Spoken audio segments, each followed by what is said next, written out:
Oh, apa kamu yang udah nyuci centong ini? Iya.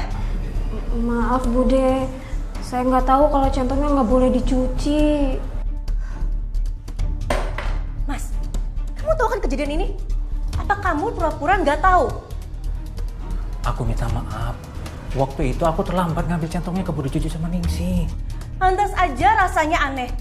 Ini tuh udah melanggar pantangan, tau nggak Mas?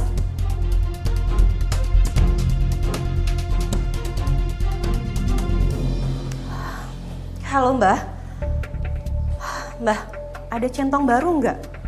Soalnya centong yang ada jimatnya itu dipegang sama keponakan suami saya.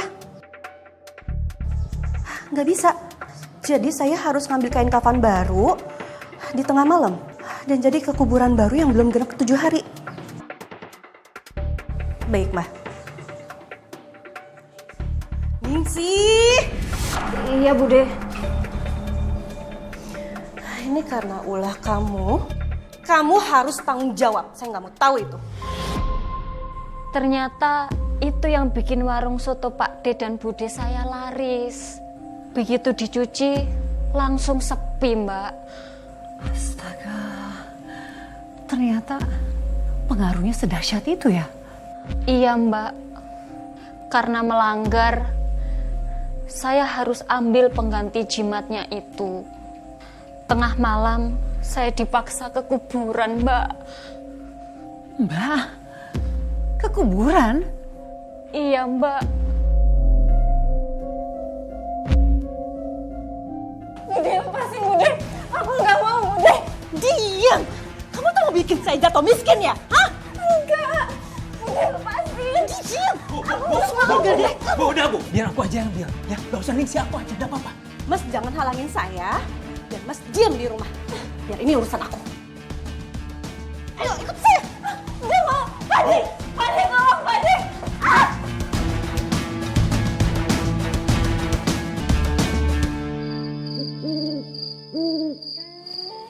Udah sakit, udah. Lepasin. Saya nggak akan ngelepasin kamu sebelum kamu nurutin perintah saya. Ngerti? Aku nggak sudi ngelakuin hal kemusyrikan kayak gitu. Wafat 2802. Kamu tuh nggak usah sok suci ya. Cepet gali kuburan itu, atau kamu mau? Kamu nggak akan ketemu sama ibu kamu selamanya. Jangan macam-macam sama ibuku. Cepet gali kuburannya. Ini cepet. Apa banget sih?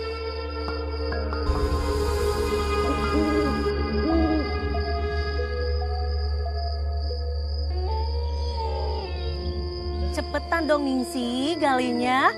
Lama amat sih. Malah nangis. Heh, ini semua tuh gara-gara kamu ya. Jadi kamu tuh harus tanggung jawab. Iya udah. Buruan, jangan kelamaan nanti orang lihat. Lama banget sih.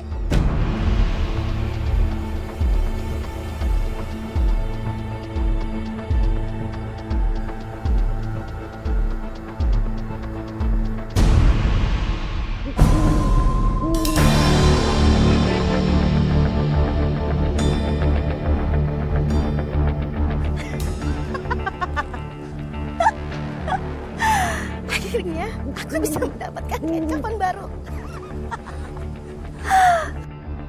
Bude, Bude, Bude jangan tinggalin aku Bude.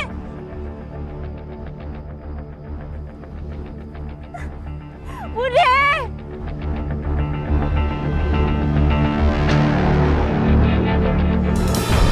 Saat itu adalah saat yang paling menakutkan dalam hidup saya, Mbak. Aduh, Ma. Aduh, Ma, saya kebayang, Mbak. Saya masih trauma sampai sekarang, Mbak. Bahkan kalau lewat pemakaman itu, saya tidak berani lagi, Mbak. Aduh, Mbak. Mbak, tapi kamu kenapa pada saat itu tuh gak kabur aja? Saya terpaksa, Mbak. Saya takut ibu saya kenapa-kenapa. Makanya saya memberanikan diri untuk mengambil kain kafan itu, Mbak.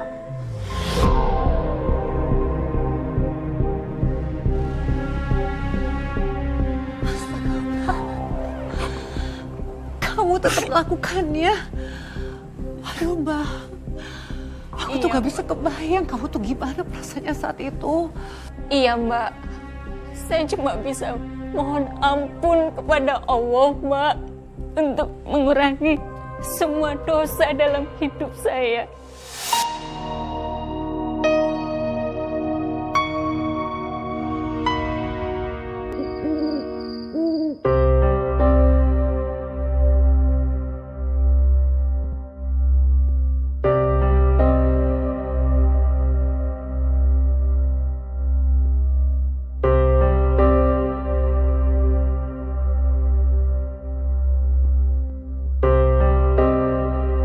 Ya Allah, tolong maafkan hambamu ini. Aku gak bermaksud melakukan perbuatan musyrik itu. Cepet gali kuburan itu, atau kamu mau? Kamu gak akan ketemu sama ibu kamu selamanya. Aku benar-benar terpaksa mengambil kain kafan itu. Maafkan aku ya Allah. Tolong ketuk hati Pak D dan Bude agar mereka tobat dan tidak melakukan perbuatan musyrik itu lagi ya Allah.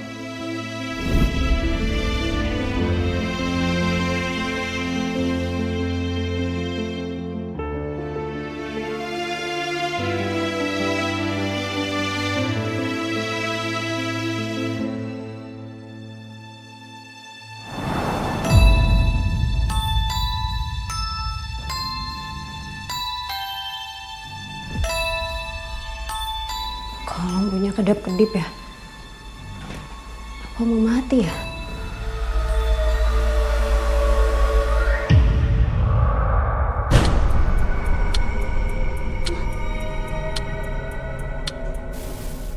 Ade?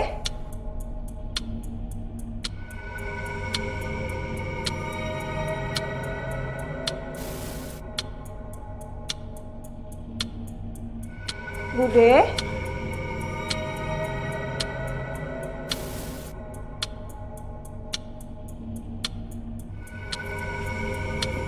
Ade? Mau foto di situ? Ade? Ningsih, cepetan ke sini. Iya Bude, sebentar ya.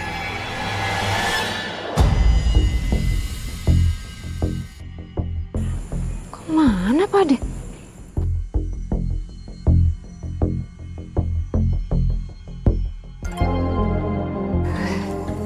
Dapur kali ya?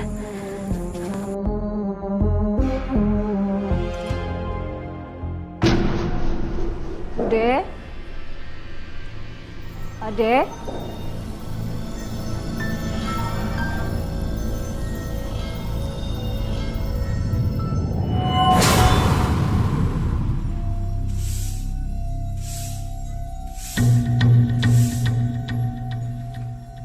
Ade? Bude?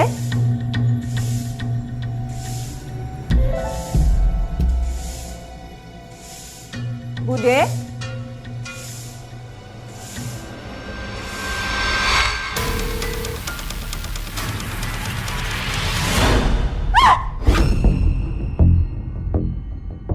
Bude, ngapain kamu malam-malam di dapur?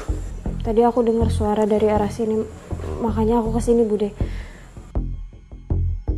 Kayaknya jenazah yang kain kafannya aku ambil teror aku deh Bude. Alah, gak usah menghayal deh kamu. Aku gak menghayal Bude, beneran aku dengar suaranya dari sini. Udah deh Bude, mending Bude sama Pak De udahin tentang pesugihannya itu. Percuma Bude, kalau kalian kaya raya tapi hidupnya gak berkah. Gak usah sok-sokan nasihatin saya ya. Saya paling gak suka. Kamu itu masih bocah, ingusan. Jadi gak usah ikut campur urusan orang tua. Ngerti? Ini ono apa tuh iki, ha? Ini Ningsih kenapa nangis, Bu? Dia tuh udah berani banget, Mas, nasehatin aku. Makanya aku tampar. Ya ampun. Bu, aku ini paham kamu gak suka dinasehatin. Tapi Bu yang gak perlu suka sari itu sama Ningsih tuh. Ningsih ini keponakan kita. Bagaimanapun ibunya dia itu saudara kandungku. Saudara? Iya, saudara. Saudara yang cuma bisanya ngutang dan nusain kita.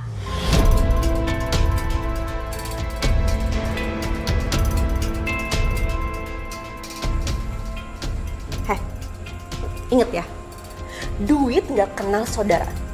Jadi saya minta sama kamu kerja yang bener biar hutang ibu kamu cepat lunas. Gak usah sok-sok nasehatin saya deh.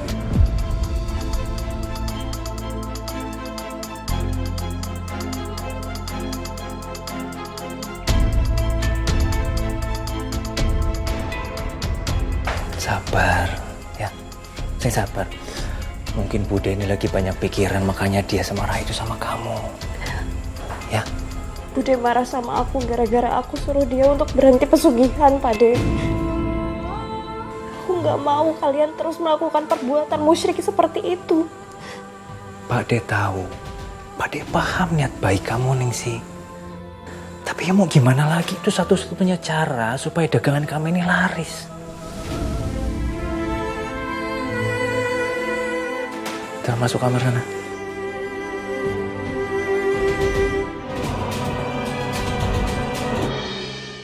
Ternyata jimat yang diambil semalam lebih manjur karena pelanggan warung makin bertambah. Tapi saat itu saya malah nggak merasa capek harus melayani banyak pelanggan. Soalnya saya lebih khawatir memikirkan Bude dan Pak De saya yang semakin terbuai dalam kemusyrikan. Ini pesanannya ya, Bu. Ya, makasih ya, Mbak. Sama-sama.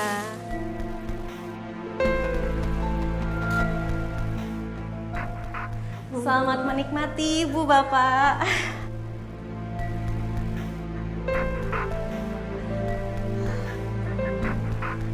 Bu, saya soto satu ya?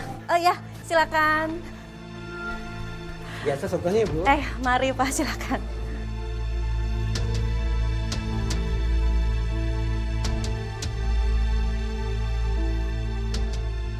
Sotonya makin enak aja, Bu Lastri. Rahasianya apa ya? Biasa aja kok, Pak. Mungkin karena saya beli dagingnya itu yang berkualitas bagus, dibikin kuahnya itu jadi kaldu daging. Itu yang bikin masakan paling enak. Oh, itu rahasianya.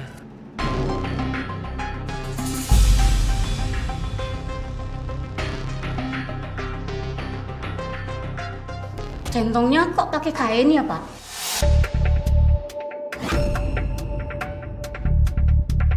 Entah kenapa saat itu saya merasa resah banget, Mbak. Oh, ini. Ini biar enggak panas aja sih, Bu. Soalnya kan ini besi semua nih. Kalau misalkan saya nggak pakai kain, saya susah ngambil kuahnya. Tapi kalau misalkan Ibu nggak percaya, bisa dicoba di rumah loh. Ya, Bu ya. Wah, saya jadi dapat ilmu baru nih. Nanti saya coba deh. Silakan. Saya nggak menyangka mereka bisa setenang itu berbohong, Mbak.